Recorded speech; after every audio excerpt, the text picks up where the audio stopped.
Demon Slayer is not carried by its animation. So I just got finished watching the incredible, nearly 1 hour finale of Demon Slayer Season 3, the Swordsmith Village arc. One of my personal favorite arcs. For context, I was a manga reader of this series back when it was being published. So I know exactly what happens throughout the season, and I know where the story's going and how it ends. But with Swordsmith Village arc this season 3, even with all the knowledge of what was going to happen in this season, my mind was still incredibly blown. It brought me to such extreme levels of hype, such extreme levels of just awe.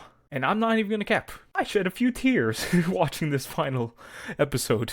It's just amazing. It truly is just an absolute piece of art that Ufotable has been creating for the past 4 years now. And I think it's with no surprise or debate to say that with each consecutive season that Kimetsu no Yaiba, Demon Slayer, has released, they somehow find a way to just keep on one-upping themselves. Unlike some other anime, I'm not going to say what, I'm not going to name drop, but with some other anime, with sequels and new seasons, sometimes they drop the ball, and sometimes it's just not as good as the one before it. But with Demon Slayer, starting with season 1, I think it's a popular opinion and an agreed opinion to say that, sure, the pacing was a little slow, a little sluggish, and then it really picked up at that one specific episode 19, episode 18, you know the episode from season 1. And then the movie, of course, I mean, that was insane. And then with the crazy change in pace, with season 2 being really fast, really enjoyable, really high octane, high pace, that was a really nice change of pace. And now with the conclusion of season 3 of Kimetsu no Yaiba Demon Slayer, again, it was another nice change of pace, it felt like. It still had its really insane, high octane, hype moments that was featured in season 2.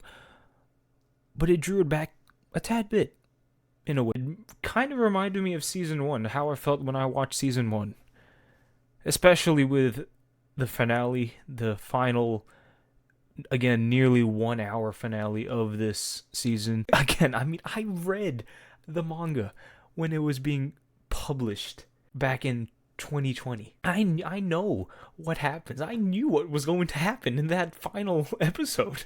But still, it brought me to tears. And it's not just because of the insane animation. Demon Slayer has something special about it, I believe. Of course, the animation is a huge part of it, but its story itself is honestly one of, in my opinion, the greatest. Now, take this with a grain of salt. I mean, I still consider myself a bit of a noob weeb.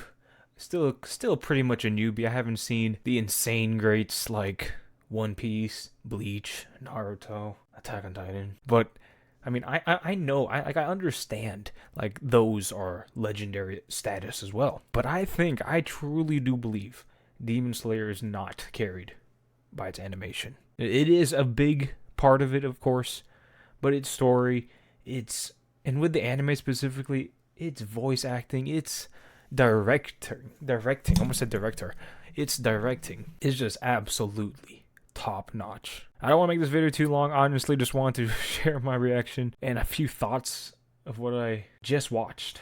And what's great is that season 4 was just announced. We're getting the Hashira training arc.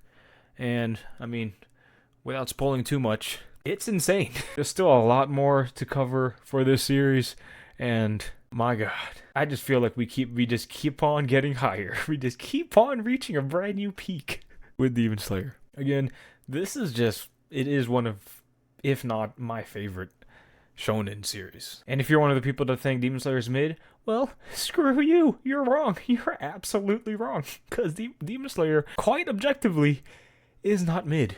That's it. I'm honestly just rambling on this point. But Demon Slayer, Kimetsu no Yaiba, is not carried by its animation. Thank you for watching.